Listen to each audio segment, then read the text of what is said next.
ये एक भूतिया कहानी है जो एक छोटे से गांव में रहने वाले लड़के बंटी से जुड़ी है। गांव के बाहर एक पुराना और वीरान घर था जिसे लोग भूतिया घर के नाम से जानते थे। बंटी का हमेशा से मन करता था कि वह इस घर में जाए और देखे कि आखिर वहां क्या रहस्य छुपा है। एक दिन जब वह दोस्तों के साथ खेल रहा था, उसने सोचा कि आज मौका है, वह इस घर का राज जानकर ही रहेगा। रात का समय था और पूरा गांव शांत था। बंटी अकेले ही उस भूतिया घर की ओर बढ़ने लगा।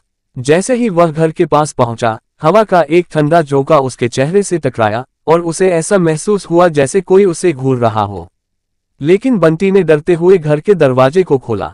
अंदर घुसते ही उसे अजीब सी गंध आई, जैसे पुरानी लकड़ी और मिट्टी की मिली जुली बदबू हो।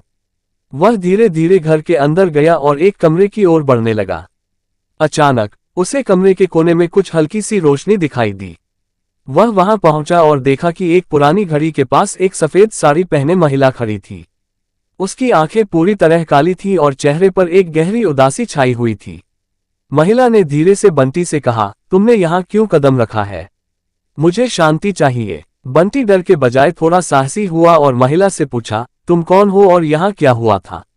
महिला ने कहा, मैं एक समय इस घर की मालिक थी, लेकिन एक रात मुझे और मेरे परिवार को मार दिया गया। अब मेरी आत्मा यहाँ बंधी हुई है और मैं शांति की तलाश में हूँ। बंटी ने महिला को समझाया और कहा, तुम्हें शांति पाने के लिए किसी को बताने की जरूरत है। लेकिन महिला कुछ नहीं बोली और धीरे धीरे गायब हो गई। बंटी ने उस रात के बाद गांव वालों को सब कुछ बताया। अगले दिन गांव के बड़े बुजुर्गों ने वहां पूजा और अनुष्ठान किया ताकि उस भूतिया महिला की आत्मा को शांति मिल सके। उस दिन के बाद से भूतिया घर फिर कभी नहीं डराया। बंटी ने महसूस किया कि कभी कभी भूतिया कहानियां सच होती हैं, लेकिन समझ और सहानुभूति से उन्हें शांत किया जा सकता है।